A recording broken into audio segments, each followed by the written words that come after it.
Qandaysan жаштар, жақсылармы? Assalomu Qandaysan жаштар, жақсыларmı?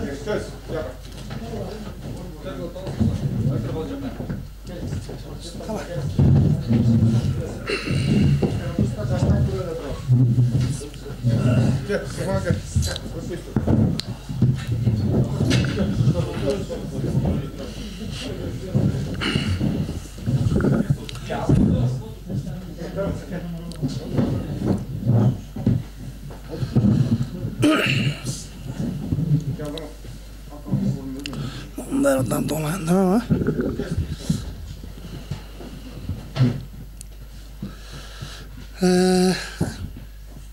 Qandayсыздар жігіттер, жақсылармы? Жақсы жатасыздарбы? Ел жұрт бар аман есен. Анан эми компьютер иштеп атат, аз бир аз сен жооп койгон. Рахмат. Эмиш? О, жооп берип койчу.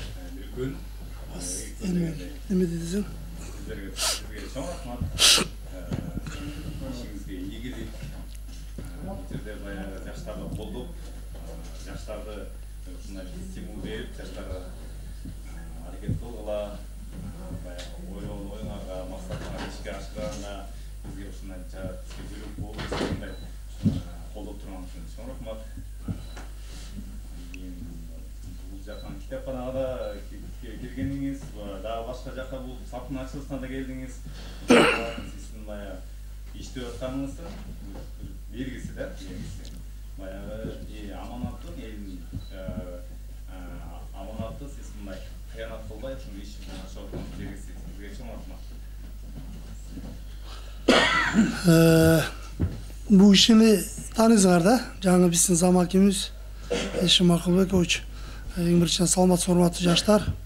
Мен ушу жаштар ушу Бакыятада коом түзүлүп аткан абдан чын жүрөктөн кубандым. Ушу жаңы келген азамат энем, бул азаматтар баары чогулуп, эми жайын эл менен жолугушуп жүргөндө байке сиз эл менен жолугушуңузду бир көрбөйлү, жаштардын саясатын көтөрсөк деп анан биз чогулдурганбыз. Анан мынтип коом түшүп булар. Анан эми карап көрсөң акыркы убактарда ишке жарамдуу жаштардын баары сыртка чыгып кетти да.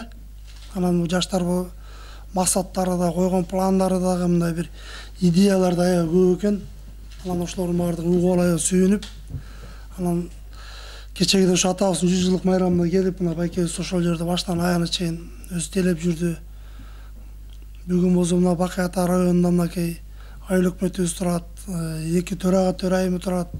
Буларда ошо жакшы иш чара болуп, 2 фаптын ачылышында болуп, андан соң ошо баягы маданият күнү деп бүгүн. Анан биякта эжекелерге кирип, анан силерге да ошо баягы бир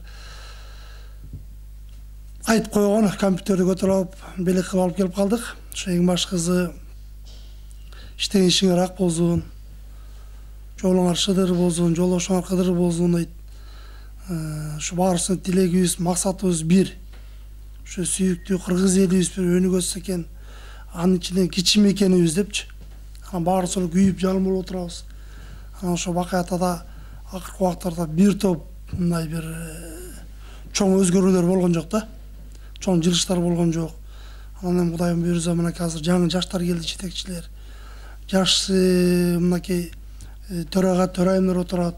Силер окшон жаштар чыгып аткандан анан биз уже силердин идеяңарды, силердин программаңарды, силер кылган иштерди колдоп бүгүн келдик. Эң башкысы ишиңерге берек болсун, иштегениңер ийгиликтүү болсун, элибизде тынчтык болсун. Дагы бир жолу майрамыңыздар менен.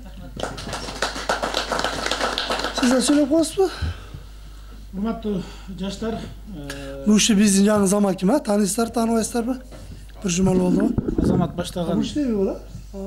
Азамат Батырбашиев баштаган жаштар борбору. Азаматсыңар мынакей жаштар биригип ошол жерде борбор ачып, өзүңөрдөн инициатива көтөрүлүп да, вулкандай атылып да. Анан ошол жерден депутатыбыз мынакей Руслан Шергазиевич өткөндө маселеңерди уккан экен, мынакей сөз бергенден кийин деп мен ойлоп атам, ал дагы мээздин ичине компьютердин буйруза ушундай жалындаган жаштардын жакшы демилгелери, долбоорлор ошол жерден бир проектлер жазылып, район үчүн, область үчүн, кыргыз эли үчүн жакшы идеялар чыккан маселелер жазылат деген ойдомун. жалаң жакшы кагаздар чыксын, жакшы программалар чыксын, ишиңизде да ийгилик болсун. Биз тараптан дагы, администрация тараптан дагы буюрса колдон келген жардамды берип, чоң иштешебиз. Бар болгула, сизге чоң рахмат. Бар болуңуз, ишиңизде ийгилик болсун.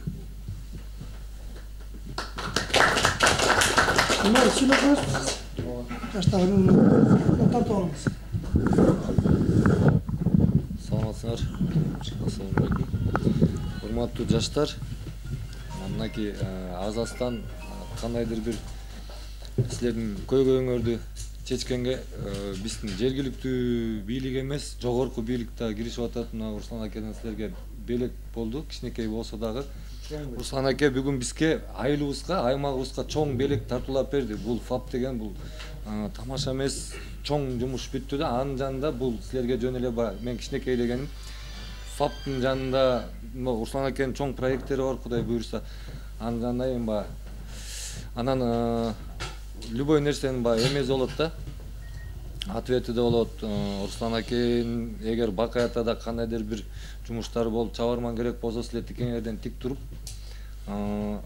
ошондо эме кызматыңарды аябагыла эч качан. Бир звонок менен силер постоянно эме даяр болуп турушуңар керек да. Анткени биз ишенгенибиз силер жаштарыңар. Келечек силердин колуңарда. Кудай буйрса ушундай ынтымактуу организовано жумуш алып барсаңар, силердин колуңардан көп нерсе келет. Кудай буйрса мына юрлицо болобуңар, Силер эми юрлицо болгондон кийин уже силер бир жерге барып биз жаштар деп өзүңөр заявлять этсеңер болот да, өзүңөрдөнчү. Буга чейин жаштар деп ар жерде айылда ынтымактар бар да. Бирок юридически деген уже бул башка деңгээл да. Силер жакшы деңгээлге чыктыңар. Руслан аке сизге чоң рахмат. Ишиңизге ийгилик, арыбаңыз эч качан кызматыңызды кыла бериңиз. Анан элдин канчалык айтылып аткан бата тилектери баары сизге кабыл болсун. Сизден үмүтүбүз чоң.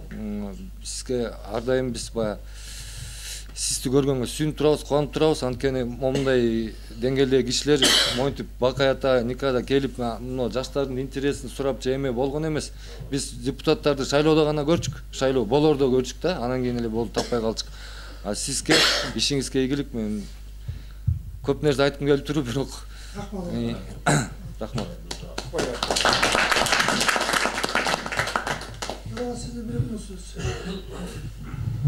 Мен деле эмне дейм эми, жаштар биз силер менен биз да эми буга чейин деле силер менен чогуу иштешип келатабыз. Кандай иш чара болбосун, эмне болбосун айтсаңар, биз силер менен дайыма чогуу иштешип иш алып барабыз. Силердин атыңардан Руслан Шергазиевичке дагы рахмат айтып кетейин, белеңер кут болсун. Руслан Шергазиевич чоң рахмат. Биздин айыл өкмөтүбүздүн башчысы айткандай, чын эле жогорку кеңештин депутаттарын шайлоонун астынан көрүп баран кийин көрбөй калыш керек. Сиз ушул жерде биздин кызматыбызда болуп, чуркап жүрөсүз, элдин кызматында болуп, өмүрүңүз узун болсун. Мындай дагы көп иш-чараларга чакырып турабыз, келип катышып бериңиз.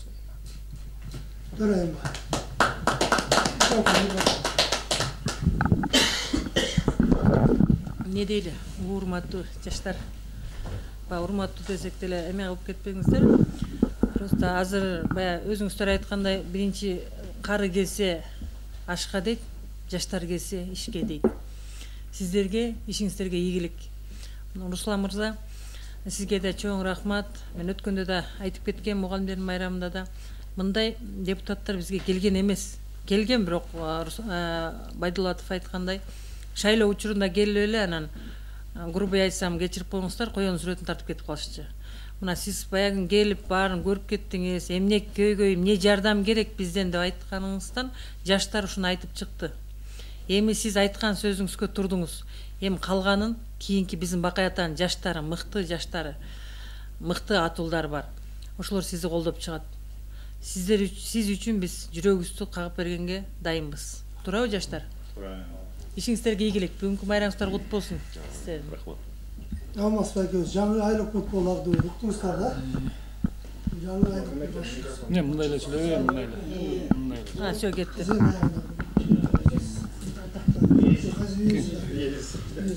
Мейли жаштар, эмне дейбиз эми, кандай гана өнүккөн мамлекет болбосун, кандай гана өнүккөн үй бүлө болбосун, ошол жерде эң биринчиси ынтымак, биримдик. Ушул жерде мына борбор ачылып атат, ушул жерде ынтымак жок болсо, биримдик жок болсо, бул борбордун да пайдасы жок болуп калат. Ошон үчүн силерге ынтымак, биримдик, ден соолук буйруса. бири бириңерге туура түшүнүп, ушул Бак Аятанын жаштарын туура бир нукка буруп, келечек жаштардыкы деп коет. Мына биздин эл өкүлү жогорку кеңештин. Мына ушул жерде бир жакшы бир иш болсо экен, жаштарыбыз өссө экен, өнүксө экен деген чын ниети менен келип атат сиздерге. Кол сунуп келип атат буйруза. Бул жерде эч кандай бир саясий же болбосо саясат жок.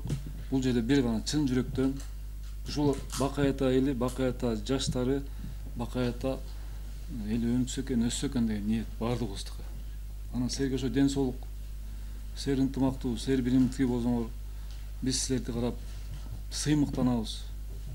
Ушул жалпы айылыбызда тынччылык болсун, дүйнөдө тынччылык болсун, ушулардын ишиңе ийгилик. Бул жүк, мынакей өзүң айткандай, элдин жүгүн алдың, мына жүгүн аркалап атасың.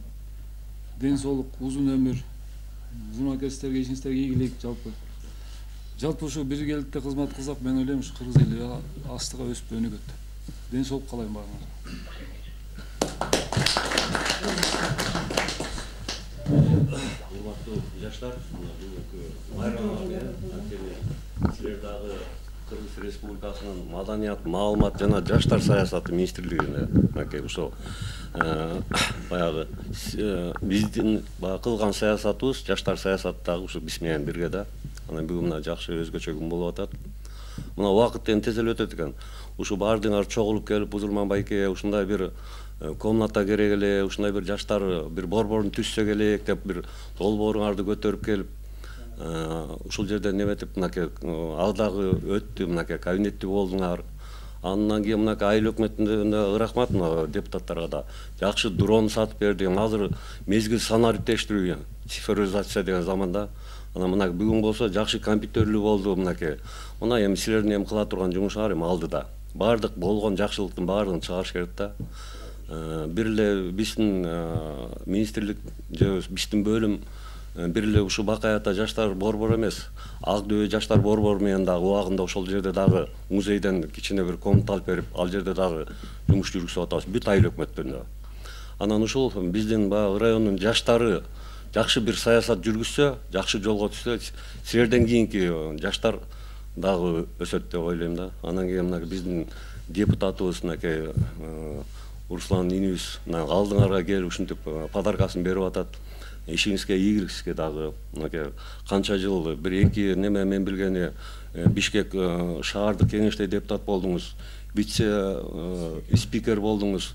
Ал жерде дагы мен билем конуштардын кандай бир немелердин баарын жогорку деңгээлге чейин көтөрдүңүз. Азыр мен ойлойм, мен бир акыркы бир 2 жылда сиз ушу Бак Аятанын айыл өкмөттөрү эмес, ар бир айылдын дагы немелер менен уже жумуш жүргүзүп калат болушуңуз керек деп. Мына өткөндө дагы канча айыл өкмөткө 50 тоннадан көмүр бердиңиз мына кышка даяртып. Бул деген абдан жакшы биздин жардамда. Сиздер да айтып атасыздар, баягы шайлоонун эле алдында көрчүк деп. Действительно биз баарын көргөнбүз, аны аралашып да жүргөнбүз. Ишиңизге ийгилик, ар дайым ийгилик болсун. Рахмат жаштар. Рахмат анда.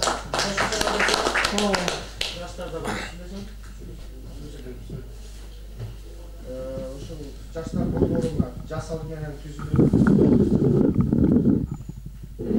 баягы юридический жардам бергенде ошо кабинет алып аракет кылып атат. Жаштар биригип. Руслан Шергазиевич, сиздерге рахмат. Ишиңиздерге ийгилик.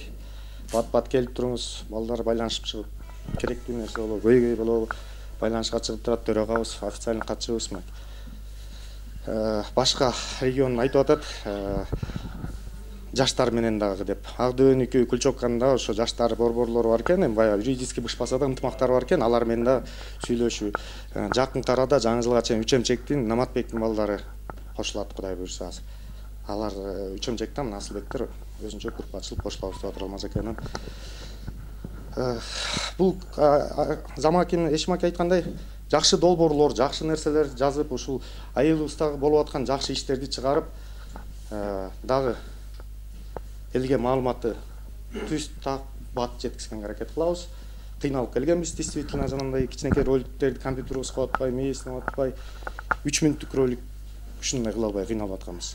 Азыр мынакей Кудай буйрса Азамат колуң алдың, жакшы иштет. Сиздерге рахмат. Ушул депутаттарга рахмат. бат бат келип турсуз Руслан аке.